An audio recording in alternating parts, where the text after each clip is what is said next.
한국 브랜드는 일본의 기술력을 그대로 따라한 짝퉁일 뿐입니다. 그리고 원조인 일본 브랜드를 두고 그런 허접한 제품을 소비하는 건 바보들이나 하는 짓이죠. 여기 일본 매체의 거짓 선동에 속아 한국을 완전히 개발도상국으로 인식하게 된 독일 마을이 있습니다. 그런데 이곳 독일 마을 지역 방송에서 한국 관련 충격적인 다큐멘터리가 송출된 이후 한국에 대한 마을 주민들의 인식은 180도 바뀌게 되었다고 하는데요. 그렇다면 이곳 마을 주민들을 경악의 도가니에 빠뜨린 한국 영상의 정체는 대체 무엇일까요? 안녕하세요. 저는 독일 출신의 카린이라고 합니다. 겉으로 봤을 때는 평범하기 그지없는 저희 가족이지만 사실 제겐 아주 특별한 아빠가 있는데요. 사실 정확히 말하자면 아빠는 특별하다기보단 엄청난 괴짜셨죠. 아빠는 현재 독일 최고의 기술 기업에서 연구원으로 근무 중이신 그야말로 독일 최고의 엘리트셨지만 어쩔 때 보면 아빠만큼 허술하기 그지없는 사람도 없었고 매우 논리정연한 것 같으면서도 또 어쩔 때 보면 말도 안 되는 발언과 행동을 하기도 했거든요. 그리고 이런 아빠를 설명할 때 절대로 빠질 수가 없는 게 바로 한국입니다. 사실 아빠는 십수년 전부터 한국을 매우 좋아했고 또 한국 브랜드의 제품을 고집하곤 했다고 들었거든요. 눈치가 빠른 분들이라면 이 말이 얼마나 모순 덩어리에 이상한지 곧바로 눈치챌 수 있을 텐데요. 지금의 한국의 높아진 위상과는 달리 십수년 전에 한국은 존재감이라는 게 아예 없는 국가였고 또 그때는 독일 기술력의 전성기였으므로 아빠가 독일제를 놔두고 한국 제품을 사용하는 것 자체가 말이 안 되는 상황이었거든요. 그러나 그때부터 아빠는 한국의 기술력은 매우 과소평가되고 있고 한국은 반드시 지금과는 비교도 안 될 정도로 성장할 국가라면서 한국 제품만을 고집하셨고 결국 아빠의 이러한 이해할 수 없는 행동 때문에 마을에서 엘리트 대우를 받던 아빠는 순식간에 괴짜 취급을 받게 되었습니다. 그러나 아빠는 개의치 않고 여전히 한국 제품만을 사용하셨죠. 마을 사람들은 그런 아빠에게 짠돌이라며 손가락질을 하기도 했는데 간혹 몇몇 무례한 사람들은 독일 최고의 기술 기업에서 근무하는 사람이 이름도 없는 국가의 브랜드 제품을 사용하면 되겠냐며 매국노라며 손가락질을 하기도 했고 한국 브랜드는 일본을 그대로 따라한 가짜 제품이라며 비웃기도 했습니다.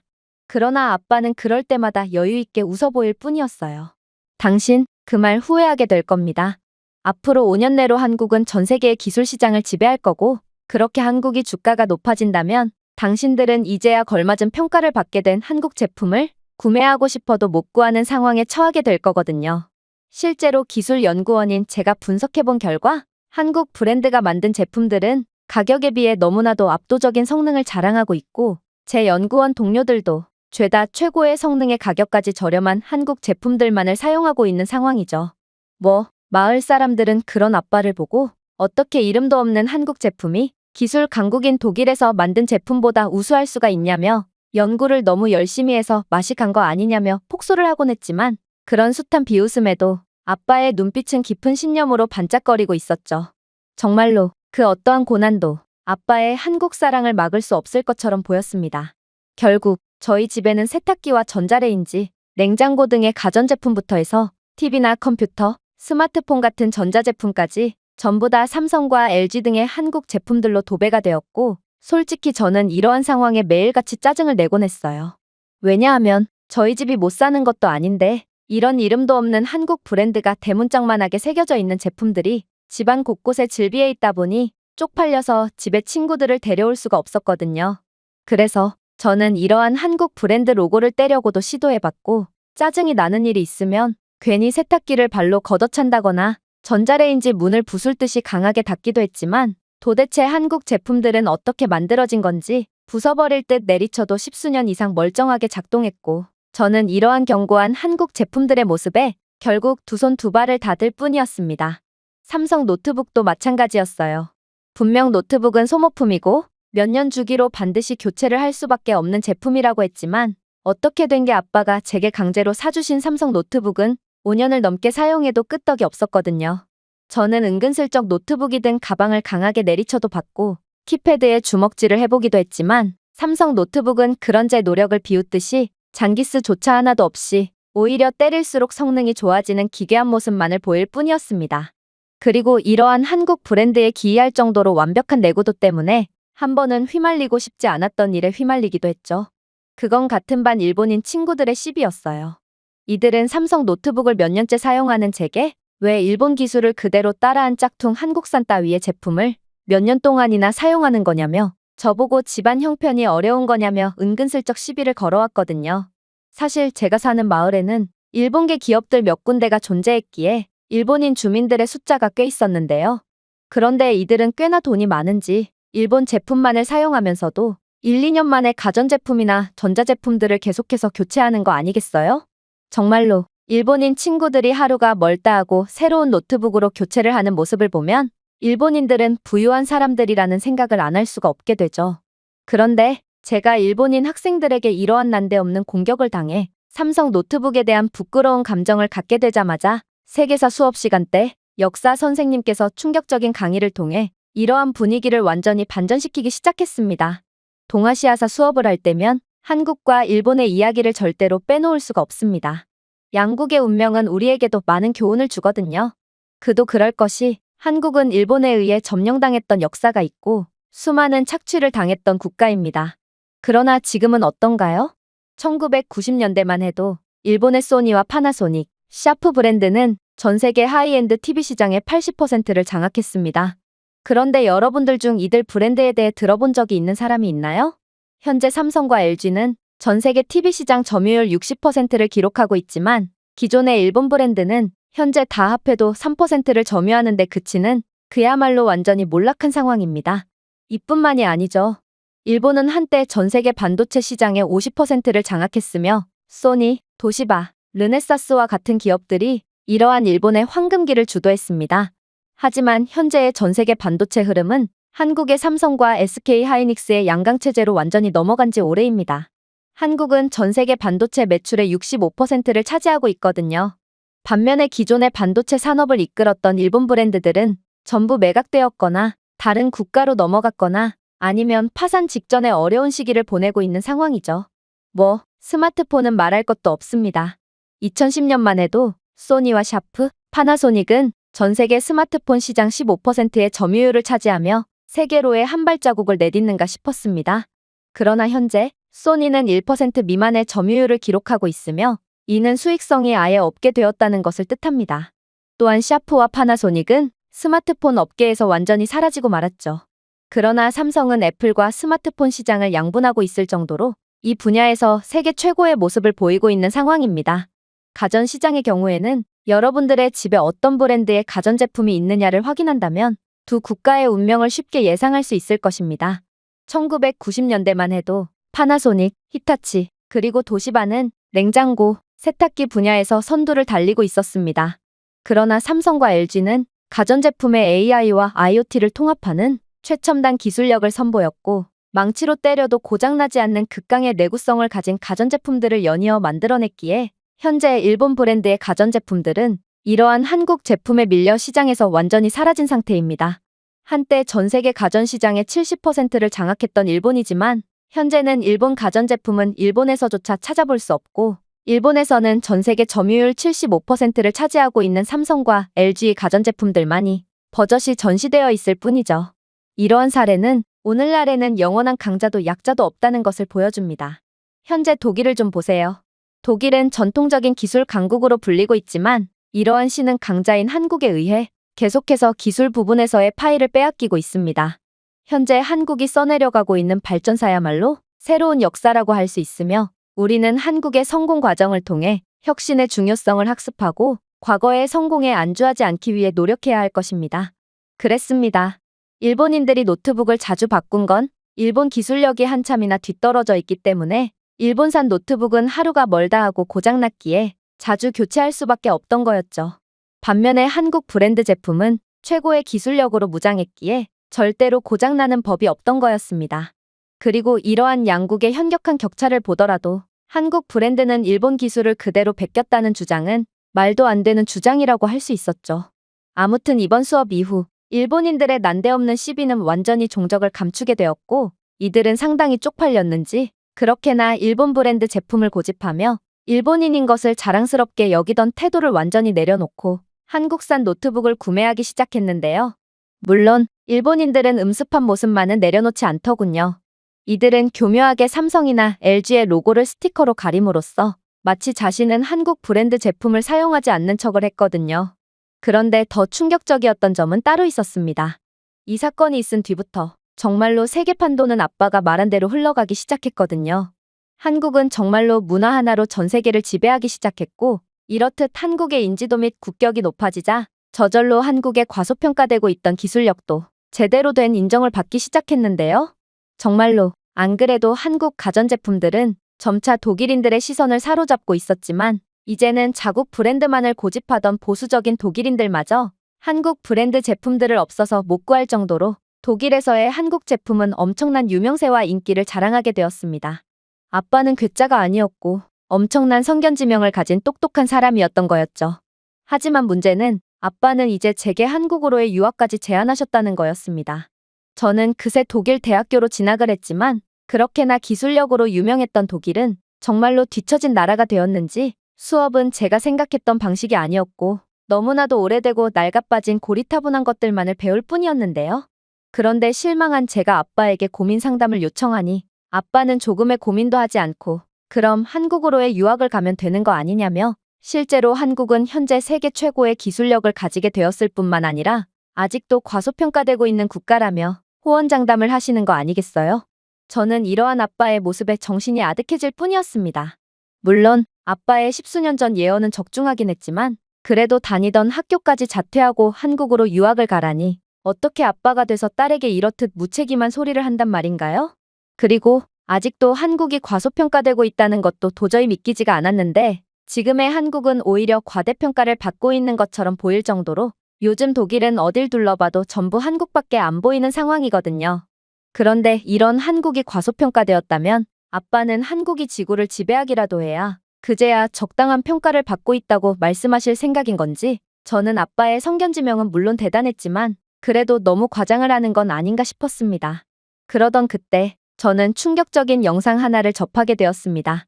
그건 바로 독일 메인 뉴스에 당연히 독일이 따낼 줄 알았던 인도의 25조 원 규모의 초대형 지하철 건설 수주 사업이 최종 결과까지 간 끝에 한국이 독일을 상대로 승리를 따내면서 한국이 막대한 이익을 고스란히 가져가 버렸다는 소식이었는데요.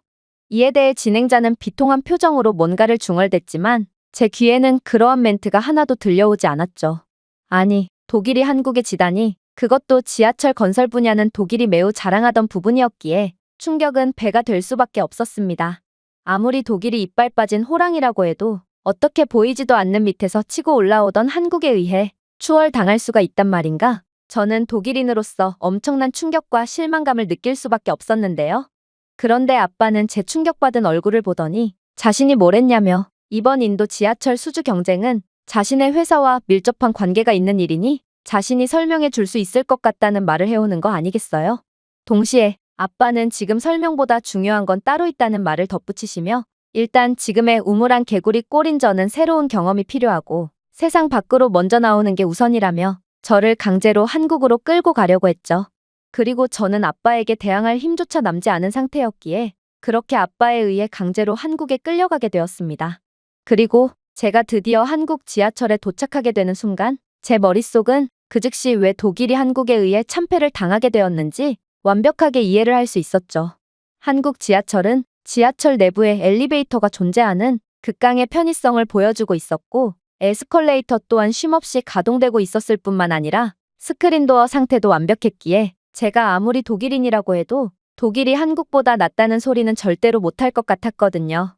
그도 그럴 것이 독일은 전력 예산 부족으로 인해 특정 유동인구가 많은 시간대가 아니라면 에스컬레이터 전원을 아예 꺼놓기 때문에 에스컬레이터는 그저 계단과 별다를 바가 없는 상태고 엘리베이터는 아예 존재하지도 않거든요. 스크린도어는 또 어떻고요? 독일 지하철에서는 스크린도어 따위는 찾아볼 수 없어서 이로 인한 범죄 사고 및 극단적인 사고가 끊임없이 일어나는 상황입니다.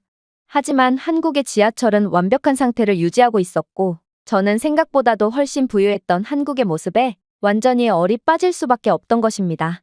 그러나 아빠는 그렇게 혀를 내두르고 있던 제게 전혀 예상치도 못했던 충격적인 말을 건네오기 시작했어요. 카린, 지금 뭘 보고 있는 거야? 내가 봐야 하는 것들은 그런 것들이 아니야.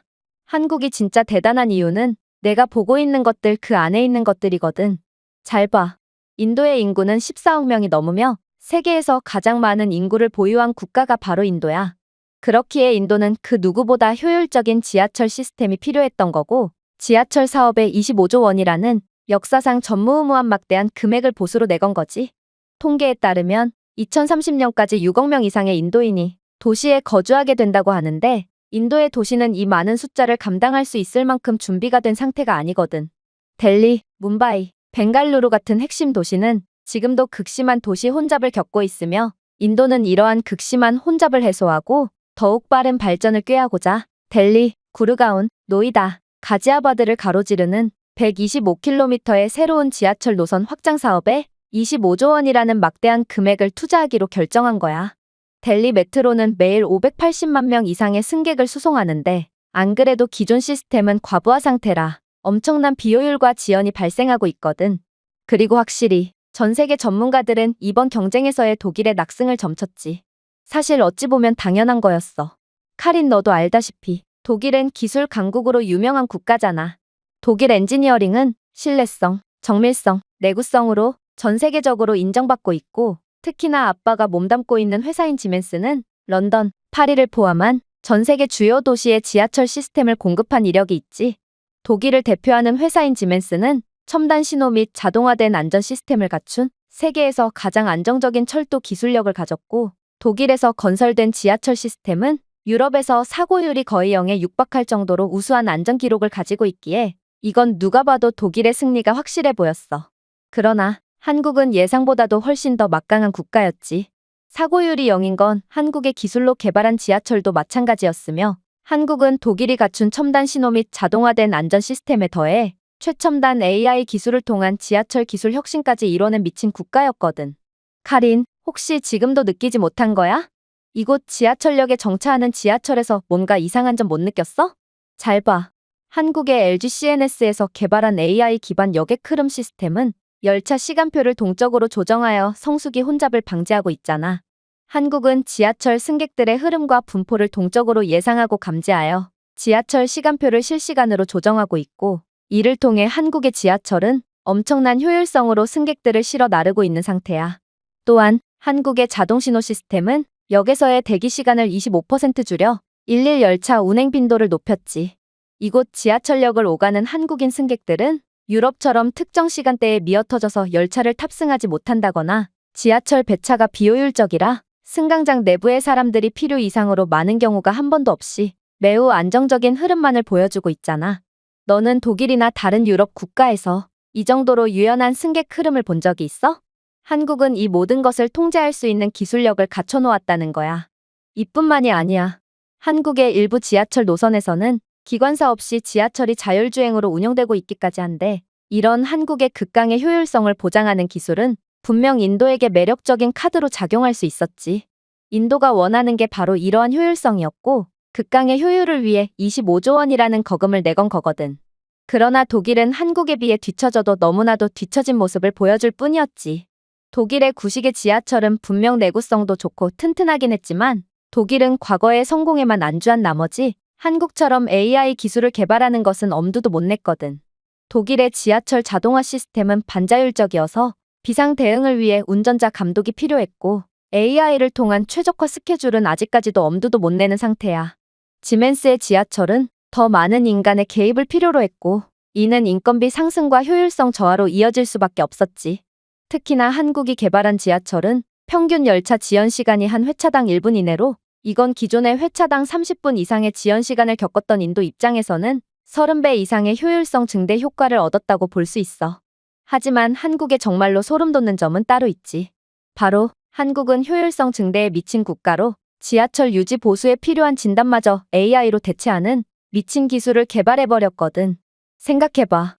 델리 메트로만 해도 매일 580만 명 이상의 이용객들이 탑승하는 상황이고, 이번에 새로 지어질 지하철은 그의 2배, 3배 이상의 이용객들로 완전히 가득 찰 예정인데, 한 번의 지연 중단이나 점검이 얼마나 큰 비효율을 초래하겠어? 하지만 한국은 AI 자동 유지보수 추적 기능을 통해 점검이나 수리가 필요한 부분들을 사전에 보고받을 수 있기에 정기적인 유지보수 비용 40% 절감 및 유지보수 중단 시간을 50% 단축함으로써 상당한 효율을 챙겨온 나라야. 그리고 이 기술은 특히나 비리와 거짓말이 난무하는 인도에서 믿을 수 없는 인력 대신 신뢰할 수 있는 기계에 일 처리를 맡김으로써 대형 사고를 사전에 방지할 수 있는 절호의 기회라고 할 수 있는 거지. 뭐, 카린 너는 기대도 안 했겠지만 당연히 독일은 이러한 기술 따위는 가지고 있지 않아. 그저 사람이 모든 일을 전적으로 도맡을 뿐이었지. 심지어 독일은 기술력에 대한 매우 보수적인 입장을 가지고 있는 국가로 인도의 유지보수 방법도 가르쳐주지 않고 반드시 독일에 교육받은 인력을 파견하는 식으로 고장을 수리해야 한다는 조건까지 내걸었기에 인도 입장에서는 이게 대체 무슨 배짱인가 싶어 헛웃음을 짓는 상황까지 연출되었지. 저는 아빠의 말에 완전히 까무러칠 뻔했습니다. 도대체 한국은 어느 세월에 이런 무지막지한 기술을 개발해 놓은 건지, 이건 불과 몇 년 전까지만 해도 유망한 국가라는 타이틀만을 가졌던 국가라고는 도저히 생각할 수 없는 발전 속도였거든요. 그러나 아빠는 이건 그저 약과일 뿐이라는 듯 도저히 현실적이지 않은 충격적인 말을 해오기 시작했죠. 카린, 그러나 한국의 미친 기술력은 여기서 시작일 뿐이란다. 한국은 지하철에마저 기존의 상식을 깨부수는 미친 인프라까지 설치해둔 국가거든. 저기를 좀 봐. 너는 저 CCTV가 그저 평범한 CCTV처럼 보이니? 놀랍게도 저 CCTV는 경찰 수십 명의 인력을 대체할 수 있는 특수 카메라란다. 한국이 개발한 AI CCTV는 얼굴 인식 및 행동 인식 기능을 포함하고 수상한 행동을 빅데이터를 통해 분석하여 조금이라도 이상한 행동을 하거나 범죄의 가능성이 있다 싶으면 곧바로 당국에 연락을 제공하는 기능이 존재하거든. 그리고 현재 한국에는 중국인들의 범죄 문제가 기하급수적으로 늘어나고 있는 상황인데, 이 CCTV는 행색과 외모를 자동으로 분석해서 중국 국적자의 얼굴까지 인식할 수 있고, 중국인처럼 범죄율이 높은 국가 출신의 사람은 주의 깊게 감시하는 기능까지 탑재되어 있어 조금의 수상쩍은 행동조차도 허용하지 않고 있는 상황이야. 물론 한국은 이러한 AI CCTV를 통해 미아나 분실물도 곧바로 포착할 수 있기에 한국의 시민들로 하여금 극강의 편의성을 제공하고 있는 상황이기도 하지. 자, 카린, 이 기술이 인도에 얼마나 막대한 영향을 끼칠지 생각해봐. 인도는 안 그래도 상당한 범죄율을 자랑하는 국가고, 특히나 전 세계 모든 국가들이 다 그렇듯 지하철역은 상대한 우범지대로 여겨지고 있어. 델리 지하철역에서 발생한 범죄 사건만 한 달 평균 350건인데 여기에는 폭발물 같은 무자비한 중범죄도 포함되어 있는 수치거든. 특히나 이번에 한국이 새로 짓는 지하철은 더 많은 유동인구로 가득 찰 게 분명하므로 더 많은 범죄가 일어날 거야. 그리고 이를 막기 위해서는 경찰 인력 수십 명 혹은 수백 명은 필요하겠지. 그러나 한국이 개발한 이 AI CCTV는 경찰 인력보다도 훨씬 강력한 보안 수준을 자랑하면서도 인건비까지 큰 폭으로 줄일 수 있어. 분석에 따르면 한국의 AI CCTV는 지옥과도 같은 인도 지하철에서의 범죄율을 40% 수준으로 낮춤으로써 승객 안전을 개선할 수 있다고 하는데, 특히나 인도는 한국의 기술력을 통해 인도의 지저분하고 위험하다는 이미지를 개선할 생각까지 하고 있고, 이 AI CCTV를 인도 전 지하철역 및 전국에 보급하는 추가적인 계약마저 맺은 상태라고 해. 뭐, CCTV에 AI 기술을 탑재하는 미친 생각을 하는 나라는 한국밖에 없고, 당연히 이 정도로 완벽한 성능을 자랑하는 카메라도 한국밖에 만들어내지 못했으므로 인도는 그만큼 엄청난 비용을 지불하며 이에 대한 막대한 이익은 한국이 고스란히 얻게 되겠지. 저는 이쯤 되자 더 이상은 참을 수가 없는 지경에 이르렀습니다. 한국이 우수한 것은 알겠는데 이건 너무나도 압도적으로 차이가 나는 모습이었거든요. 생각해보세요. 한국은 지하철 기술뿐만 아니라 부수적인 CCTV 및 AI 기술 등 모든 방면에서 독일을 압도하고 있는데, 이건 기술 강국이었던 독일을 완전히 후진국쯤으로 만드는 상황과 다름이 없었거든요. 그래서 저는 괜한 억지를 부리고 말았습니다. 그래봤자 지하철 수준은 지하철만 잘 만들면 되는 거 아닌가요? 아무리 최첨단 기술력에 있어서 뒤져있는 독일이라지만 그래도 전통적인 방식에서는 독일이 우세할 것이 분명하고, 한국은 기본적인 지하철은 제대로 만들지 못하면서 엄한 것이나 제대로 만드는 괴짜 국가가 분명해요. 하지만 아빠는 냉정하셨습니다. 아빠는 제 말에 전혀 공감이 안 된다는 듯 머리를 연신 가로젓더니 이내 충격적인 말을 해오기 시작했거든요. 글쎄, 카린, 내 조국을 사랑하는 마음은 잘 알겠으나 이런 부분에서 있어서 냉철하게 현실을 바라보지 못한다면 우리에겐 다시금 반등할 기회조차 주어지지 않을 거야. 그리고 안타깝게도 한국은 지하철 그 자체도 독일보다 훨씬 더 잘 만드는 선진국으로 거듭난 지 오래란다. 자, 보렴. 사실 내 말이 아주 틀린 말도 아닌 게, 인도는 세계에서 가장 혼잡한 국가 중 하나고 실제로 이러한 혼잡으로 인해 출퇴근 시간대에 통근자의 30%가 지하철에 아예 탑승할 수가 없는 문제를 겪고 있단다. 열차당 승객 밀도 또한 평방미터당 18명에 달하는 수준이기에 이건 닭장보다도 비좁은 상황이며 불편함과 안전 문제를 야기하고 있지. 하지만 한국의 현대 로템의 AI에 최적화된 열차 설계는 열차당 수용 인원을 20% 늘려 혼잡을 최대한으로 줄인 상황이란다. 한국의 열차는 독일의 1,400명에 비해 한 번에 1,800명의 승객을 태울 수 있도록 설계됐고, 이는 한국의 AI 교통관리 시스템 및 최적화된 정차 시스템과 시너지 효과를 내며 사실상 혼잡도 개선에서만큼은 한국에 적수가 없게끔 만들었지. 물론 인도의 극심한 더위 및 먼지와 오염 등 세계 최악이라고 봐도 무방한 악조건에서도 한국의 열차가 훨씬 더 우수한 성능을 보여줬어. 카린, 너는 기본이 제일 중요하다고 했지만 지멘스가 설계한 기차는 인도의 극악의 조건 하에서 빈번한 오작동이 발생했고, 특히나 인도의 높은 습도와 오염 수준은 기차 부품에 훨씬 더 빠른 손상을 초래했거든. 하지만 한국은 이러한 기본적인 부분마저 완벽하게 대비가 된 국가였지. 현대 로템의 지하철은 최대 섭씨 55도의 온도에서 운행할 수 있는 내열 재료로 제작되었거든. 사실 이건 극악의 조건에서도 살아남은 한국이기에 보여줄 수 있는 모습이라고 해도 무방한데, 한국은 겨울에는 시베리아만큼 춥고 여름에는 특유의 높은 습도 때문에 아프리카만큼이나 더운 국가거든. 그리고 이런 극악의 환경에서 살아남은 한국인들이기에 델리의 여름 기온인 섭씨 45도 따위는 끄떡없이 버틸 수 있는 막강한 지하철을 만들어낼 수 있었던 거지. 그리고 저기를 좀 봐. 한국의 지하철 천장에는 하나같이 공기청정기가 붙어 있잖아. 한국의 이러한 열차 내부의 첨단 공기 여과 시스템은 입자상 물질의 90%를 제거하여 인도의 오염 문제를 완벽하게 해결하기도 했는데, 현재 델리 메트로의 역내 공기질은 초미세먼지 수치 250을 초과하는 수준으로 이건 그야말로 초미세먼지를 덩어리째로 직격탄으로 흡입하고 있다고 봐도 무방한 극악의 공기질을 자랑하고 있는 상황이야. 하지만 이러한 무지막지한 인도 지하철이지만 한국의 고도의 공기 여과 덕분에 초미세먼지 수치가 40 이하로 낮아질 수 있다는 분석 결과가 발표되어 인도 전역을 경악의 도가니로 만들었지. 그렇게나 공기질이 안 좋기로 유명한 인도에서는 아무리 공기청정기를 24시간 동안 틀어놔도 40 이하의 초미세먼지 수치를 보기란 쉽지 않거든. 특히나 한국의 LGCNS는 환기를 동적으로 조절하여 객차 내부의 열 축적을 줄이는 AI 기반 냉각 시스템을 개발하기까지 했기에 한국이 만든 열차는 더욱 에너지 효율적으로 움직이며 비용 절감을 이뤄낼 수 있다는 거야. 자, 이제 내가 이곳 지하철역에서 어떤 부분을 집중해서 봐야 할지 알겠니? 내가 보는 지하철역의 선로와 공기청정기, 그리고 CCTV와 열차 내부의 모든 것들은 적어도 한국에서만큼은 보이는 게 다가 아닌 상황이야. 그런데 어떻게 독일이 이런 미친 나라를 이길 수가 있겠어? 자, 카린, 이제 너도 아빠의 말에 동의하니? 한국은 아직도 과소평가된 나라라는 것을 말이야. 아직도 많은 사람들이 한국의 이러한 미친 저력을 잘 모르고 있고, 한국은 그저 문화력 때문에 반짝든 국가라고 인식하는 사람들도 있는데, 그건 완전히 틀린 말이라는 거야.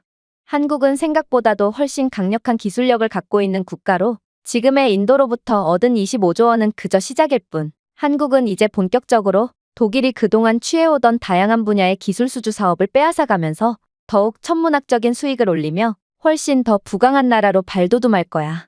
그리고 한국이 그 정점에 오르기 전까지는 한국은 아직도 과소평가된 국가라고 할 수 있는 거지. 그러니 카린, 너는 반드시 한국으로 유학을 와서 이곳에서 내 꿈을 펼쳐야만 해. 너도 이미 알고 있겠지만 냉정하게 봤을 때 내가 독일에서 배울 수 있는 것은 매우 제한적이고, 한국이라는 좋은 국가를 놔두고 굳이 독일을 선택할 이유도 없어. 내가 정말로 내 노력을 100% 인정받고 싶다면 한국은 내게 최고의 국가가 되어줄 거야. 저는 아빠의 말에 도저히 반박을 할 수가 없었고, 그렇게 고개를 끄덕일 수밖에 없었는데요. 억지를 부리기엔 한국은 너무나도 압도적인 국가였고, 아직도 어린 제게조차 이 나라에 합류하지 않는다면 제 인생은 그야말로 곤두박질 칠 거라는 상당한 위기감을 심어주었거든요. 현재 저는 한국에서의 새로운 출발을 하기 위해 독일 대학교에서의 자퇴와 동시에 한국 대학교 진학을 준비 중에 있고, 저는 이런 무지막지한 국가에 합류하게 되었다는 사실에 기존의 미래에 대한 막연한 불안감과 긴장감까지 완전히 해소한 상황이랍니다. 제가 준비해온 내용은 여기까지입니다.